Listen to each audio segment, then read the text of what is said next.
Welcome to a video from thislife.com. In this video, I'm going to look at the built-in samples in the Modwave and Wavestate and look at some of the way they've been named to give you an idea of what samples mean. One of the questions I had sent in to me was, where's the Moog samples on the Wavestate and the Modwave? And it's not really obvious, so I just thought I'd show you where I've got here. So I've got the Modwave and the Wavestate natives open to show you. Here, we're looking at the Modwave. I've got into sample oscillator. Let's go to some oscillator 1, and here you can see the samples. If I just put Saw on, I get a nice filter of all the Sawtooth. Ignore the ID samples, they're my custom sample libraries which you can get from thislife.com. These are the built-in ones that's in the Modwave. So let me just, and the Wavestate. So let me just explain some of the naming conventions, and you'll see the pattern for the whole thing. So the actual standard Sawtooth wave is there. And then we've got a chroma. So that's the ARP chroma, ARP went bust, and it became the Rhodes chroma. Nice synth, but if we could play the difference. So it's the Sawtooth, that's the chroma.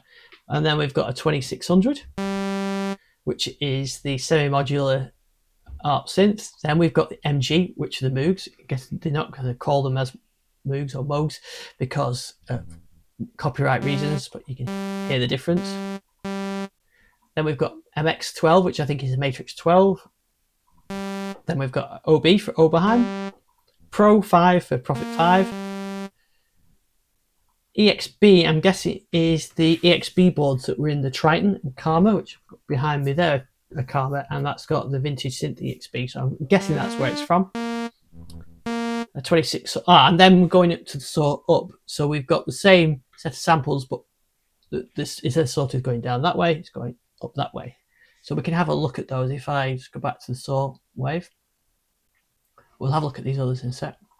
So you can see the Sawtooth wave, and these are great building blocks for creating your own analog sounds, especially on the Wavestate where you've not got standard oscillators, you've just got the samples. This is how you can get the source and then create a rich analog sound from it. There's the chroma one, and you can hear the overtones on there. There's the 2600, and then the Moog. And they don't sound that different, but they look actually pretty different, don't they?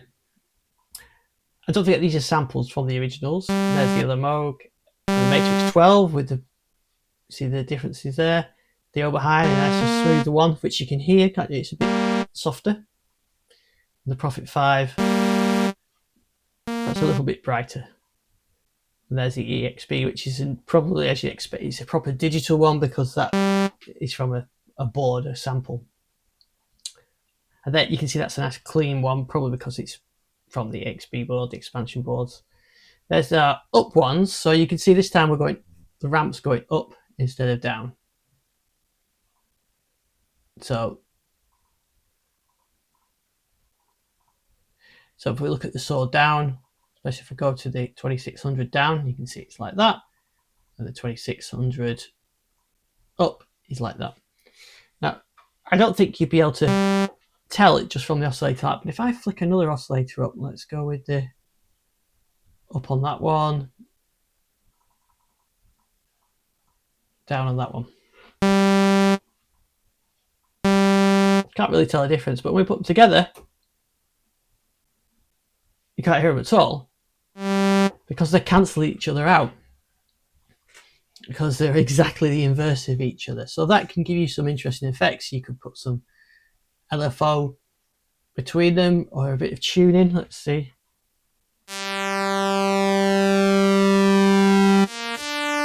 So now we've got a bit of tuning, so they're slightly phased sort of apart, and straight away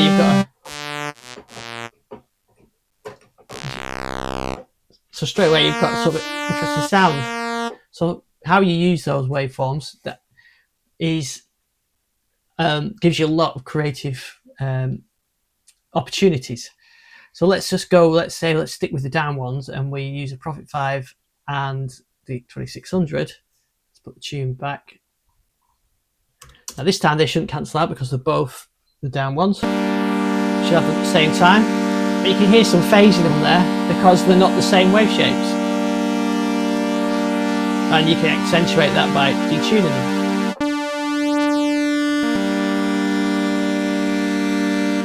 And it doesn't take much to really to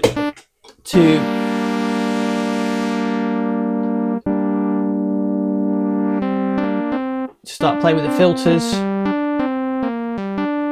a bit of compression and chorus and delay.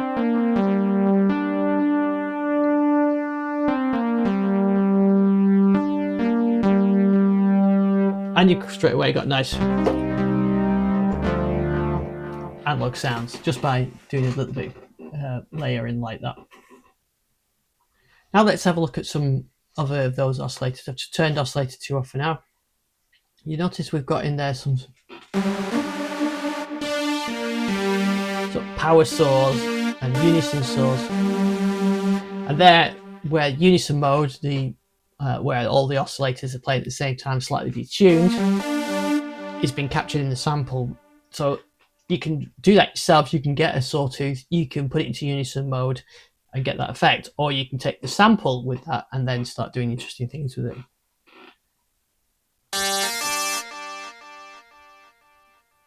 Now some of the ones which you see here, we've got some more DSP ones, and we've got some of these unison ones. So the unison ones, 2 together, 4 and 8. And then here, these ones are actually from the original Korg Wavestation. So all the I think all the Wavestation samples are in here, but are in the Wavestate and the Modwave. So they're the original samples on there, which is really great for recreating those classic Wavestation sounds. If we have a look at something like a square wave, you can see we've got the standard ones, then the 2600, EXP, JP, I think is a Roland Jupiter. And we've got the Moogs, the Matrix 12s, the Oberheims, the DSP ones, and the Wavestation ones as well. Get the same with triangle waves, the same selection. So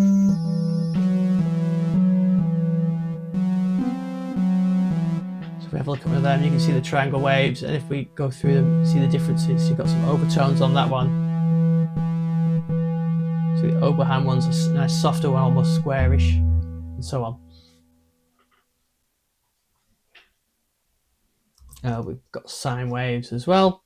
Here, one from the 01W, a Moog, Jupiter 8, and the Wavestation. And again, if we have a look at DWGS, is the digital waveform generation system on the MS2000 and other Korg synths, starting with the DW8000, but the MS2000 got them. But if we have a look at some of those, see our sine wave. That's a clean one. You can hear the slight overtone on the Jupiter ones, the Moog ones, it's got quite a bit of overtones to it.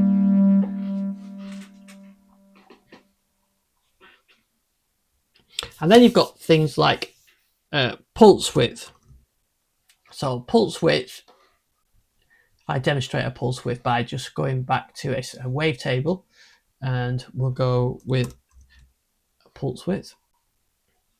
So there you see a pulse width, square wave, and as we alter that width, it goes at different sounds. So when it's right up high in the 90s, it's a very sort of thinner sound than it is, and we get the hollow square wave at the bottom.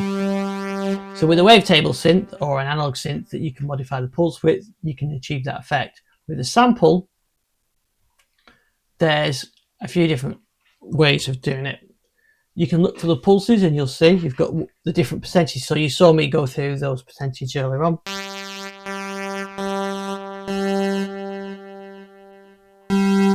So you can see you can go through them like that. And you'll see the different manufacturer ones on there. We've got 2600, Matrix 12, Prophet 5, Moog, and the same on the different steps all the way up. We've got to 90%. And then we've got loads of pulse width we take from the Wavestate as well. If I just go back to this first one, there you can see the pulse width, and I can cycle through them, so you can see the width going wider. and you can see the difference between the different manufacturing ones, and so on. There should be, there is PWM, which PWM is pulse width modulation. So that's where you're constantly changing that. So if I just go back to my example before of a wavetable one, here's my waveform. I can apply some LFO to it, or I could say mod wheel. Let's do it with the mod wheel. So I could have an LFO to do that, or an envelope. So that's pulse width modulation. If I go back to the sample, here is a pulse width sample. It's a sample of the pulse width. Here's one from a string. There's your pulse width. That's a custom one, a Synth X1 from available soon from lifestyle.com. So there's your pulse width type ones. So they sound great, and you can layer those up. On the Modwave, you can layer 4 samples at the same time. On the Wavestate, you can do something interesting with that as well.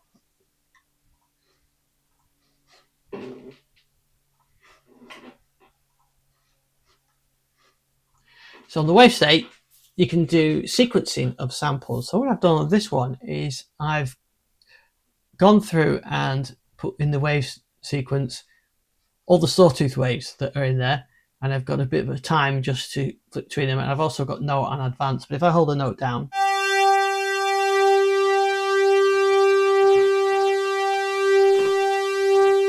so if I hold the note down, you can hear it going through those. It produces a nice bit of movement on those. And see, I've got it cycling through as well with no advance. So that's one way of getting that, of going through those different waveforms. And you can use the same thing for pulse width. So here I've got a sound that I created, and I'm using the Matrix 12. I did call it MG actually, it should be Matrix 12, so MX, PW strings. So I've got a sample of 10, 20, and 35. And you can hear it sweeping through those. If I just had the 1, there's no sweep through it. I put the sweep back in.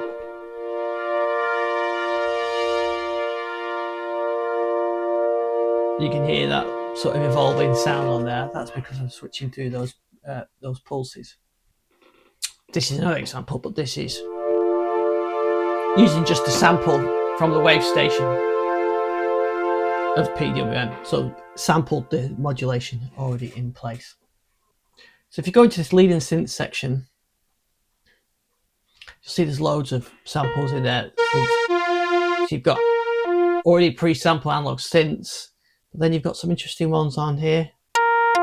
Variable phase modulation. The 800 DVs are the Maxi Korg 800 DV samples.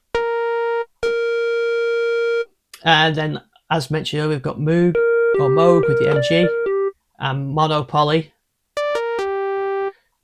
and Moog with Res, Prophet 5.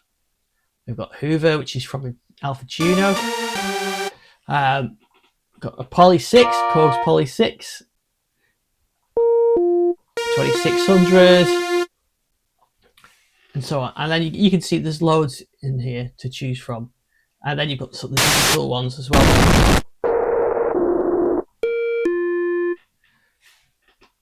So we've got MS2000, a sync sound.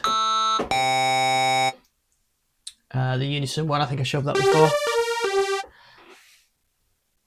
So that's how you can see sort of where these sounds have come from. And obviously the ones from, say, Wavestation are straight from the Wavestation. Any of the ones that say ID samples are my own custom sample library. There you can see all the... There's another type, the DWGS, they're from the digital waveforms generated on the MS2000. And I think that really started with the DW8000, where Korg came up with this. So these are digitally created waveforms like organs and things like that. But there's all our pulse width, and you can see all the different manufacturers we choose on the pulse width, our saws, and then you've got all the wave station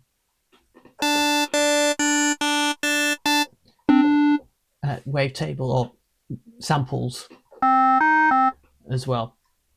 So it's a huge amount in here to choose from, and you're certainly not going to run out of different samples on the Wavestate and the Modwave, and you can load your own in as well. So I hope that explains some of the naming convention and how you can then use those samples. I've got another video on how to create analog sounds on the wave station, so if you check out our YouTube channel, you'll see that. And basically I take these samples and then build on them to make nice big analog sounds. Thanks for watching this video. Thanks to all our Patreon supporters. Please like and subscribe, and I'll see you on the next one.